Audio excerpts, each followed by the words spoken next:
on a décidé depuis à peu près un peu plus d'1 an de réinvestir ce tronçon-là donc de la petite ceinture pour se mettre à jardiner, voilà. Donc on a commencé en faisant une butte de permaculture.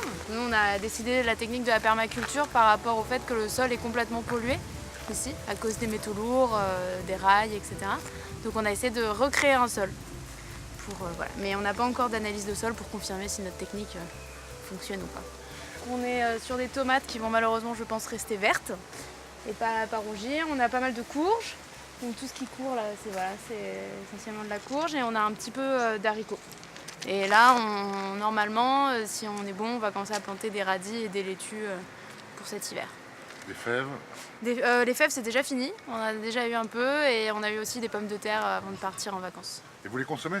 Oui, normalement on n'a pas trop le droit, mais on a quand même voulu manger un peu nos légumes. Pour l'instant, on est un peu moins d'une dizaine de personnes à faire ça, donc voilà. Mais on aimerait bien être plus nombreux. C'est que des gens du quartier? C'est quasiment que des gens du quartier. Et vous avez accès au conteneur là pour voir les outils? Tout à fait. On a réussi à avoir les clés, donc dans le conteneur, on a tout ce qu'il faut, pelle, gants, sécateur, broyeur.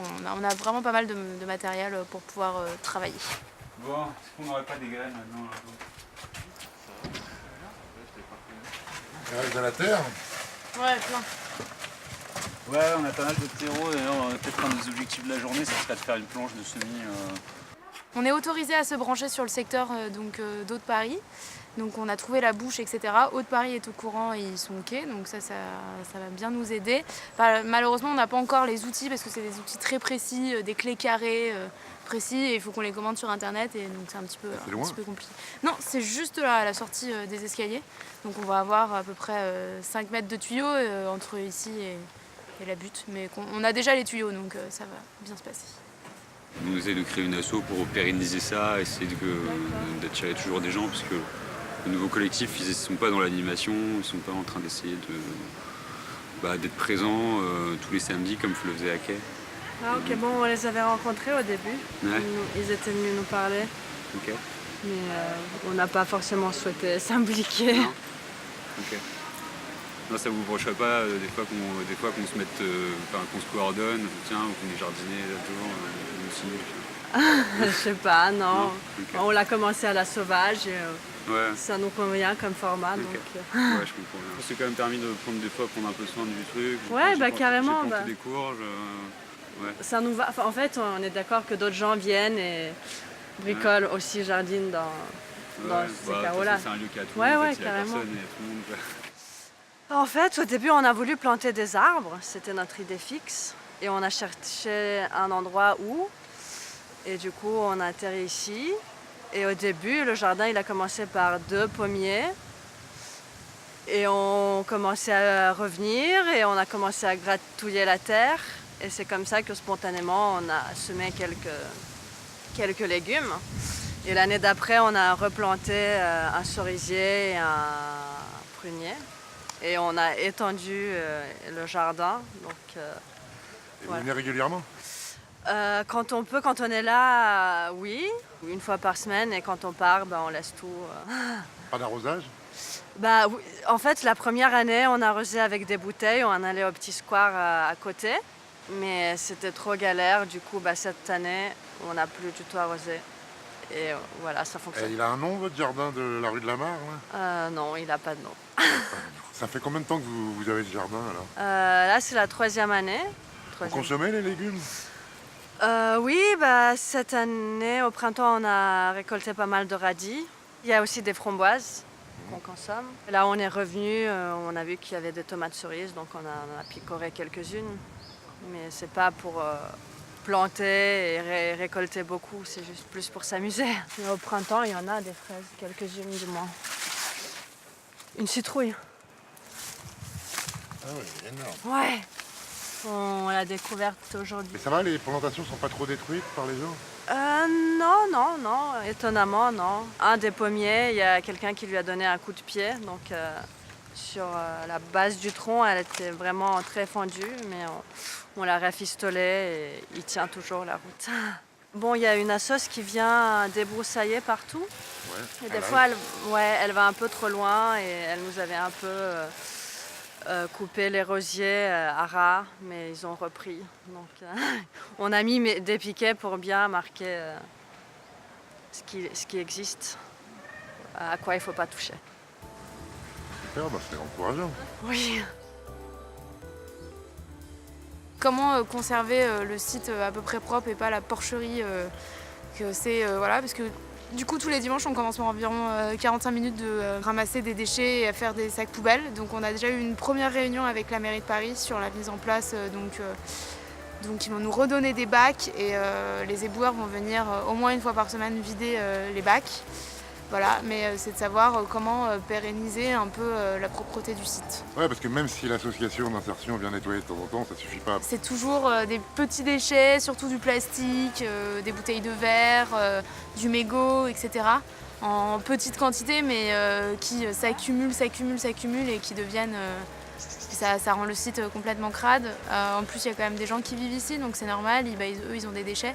Donc eux, ils mettent en sac, mais si les sacs ne sont pas ramassés par les éboueurs, c'est toujours le même Et problème. il y a aussi beaucoup de crottes, hein, et pas que de chiens, des troncs humains. Ah ouais? Un jour, il n'y a plus de canard et plus personne n'a remis de C'est canard. la ville de Paris qui a supprimé le canard. Ça, je peux pas officiellement dire ou pas, mais en tout cas, la mairie de Paris aujourd'hui est consciente qu'il n'y a plus de cadenas et que c'est ouvert. Ça a augmenté vraiment les déchets. Depuis que le site est ouvert en continu, ouais, il y a beaucoup plus de déchets. Donc il y a plus de boulot. Ouais. Et le jardin dyslexique, c'est vous qui vous en occupez? Non, c'est des jeunes du quartier qui viennent de temps en temps. On les a vus 1 ou 2 fois. Et ils sont très sympas et c'est très rigolo ce qu'ils ont fait. Et ça a bien poussé. Mais eux, par contre, ils ont planté en pleine terre. Donc normalement, il ne faudrait pas trop qu'ils consomment. Pour l'instant, on n'est pas très nombreux, donc c'est un peu compliqué de bosser, etc. Tout ça. Donc nous, on essaie de faire des ateliers tous les dimanches. Bah, ça va être ramasser les ordures. Après, aujourd'hui, on avait prévu de faire un purin d'ortie, etc. Tout ça. Mais on est preneur aussi d'idées, de projets, de peut-être plus grande envergure, etc. Mais nous, pour l'instant, on est 2 vraiment, avec 4 à porter le truc, on ne peut pas. Ok. Voilà. Il y a eu le budget participatif et tout ça, donc Ceinturama, c'est Ceinturama qui le gère. Et donc, est-ce que justement, si on a des idées et tout ça, on peut. Enfin, cet argent-là, il va où? Il est parti où? Il est parti à payer le collectif qui nous gère. Eux, ils vont faire des chantiers participatifs d'aménagement. Donc, par exemple, ils vont nous faire une petite terrasse là, le là, etc. Tout ça. Donc ça va quand même être des aménagements un peu, voilà, donc ça va coûter de l'argent. Et après, ils ont un objectif sur 3 ou 4 ans. Donc voilà. Mais il y a pour l'instant, à l'heure actuelle, aucune possibilité de financement. Je sais pas, hein, peut-être sur des gros projets, etc. Pourquoi pas. Mais nous, on nous a clairement dit, genre même pour nous fournir des sacs poubelles, c'est compliqué, quoi. D'accord. Ouais. Ok. On nous a demandé d'en ramener là-bas, c'est pour faire un espèce de truc végétal, quoi.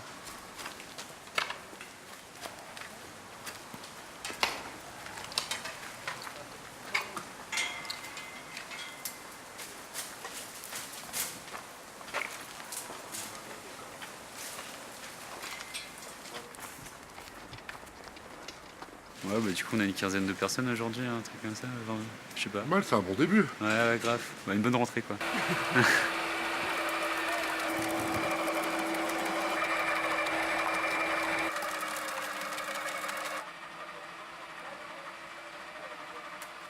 C'est un lieu quand même qui parle à tout le monde le voit tout le temps et puis il y a une espèce d'ambiance quoi, ça détend tout le monde, tu vois, du stress parisien d'un coup, on arrive le dimanche à la petite ceinture, c'est un peu comme si tu étais dans ta maison de campagne quoi. Donc tu as une atmosphère et je pense que les gens sont sensibles à ça. Maintenant, bah voilà, c'est un peu dur parce que tu as un mix de public, le top ce serait ouais, que ça arrive à se structurer mais sans être un truc vertical quoi. Et je sais pas comment on peut faire ça mais j'espère qu'on va le trouver quoi, en le faisant.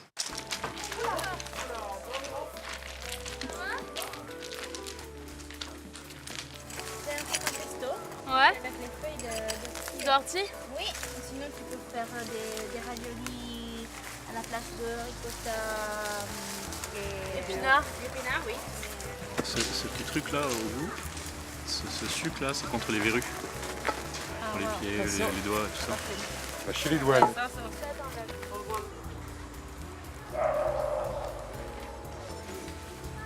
peut, il n'y a plus de place dans le sac. Il y a de la mélisse là.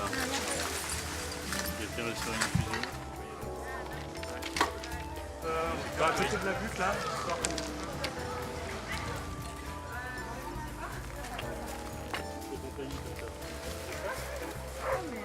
Qu'est-ce que vous avez laissé alors? En fait, on a laissé de la courge Ouais. et après d'autres plantes qui étaient les des fraises, marguerites, la menthe, la menthe le aussi. cactus sauvage. Dans le paillage. Ah, Le paillage, c'est la fortune. La richesse.